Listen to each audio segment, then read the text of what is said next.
సాయిబుల్లో 4 రకాలు ఉంటారు. మొదటి రకం సాయిబులు, వీళ్ళను డైలీ సాయిబులు అంటారు. ఎందుకంటే వీరి ముఖమునకు మహమ్మదు రసూలుల్లా సల్లల్లాహు అలైహి వసల్లం గారి సున్నతులలోకెల్లా ప్రథమ సున్నతైన గడ్డం ఉంటుంది. మరియు వారి వేషాధారణ ఇస్లాంని పోలి ఉంటుంది.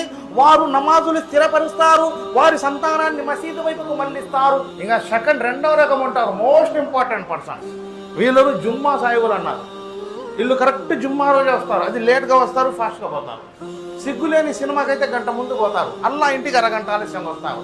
ఇంకా మూడో రకం, వీళ్ళను రంజాన్ సాయిబులు అన్నారు. మగిరి వస్తుంది, ఇఫ్తార్ చేస్తారు, ఇంటికి వెళ్తారు, టోపీ తీస్తారు, బూట్లో పడేస్తారు. పక్కన సాచి అడుగుతాడు, అది రంజాన్ మే తరావే పడినావు జీ అంటే, మరి రంజాన్ మే రోజా రథం పోలేం పనికి తరావే పడతాం పోలేం జీ అంటాడు ఈయన. ఇంకా 4వ రకం, వీళ్ళను జనాదా సాయిబులు అంటారు.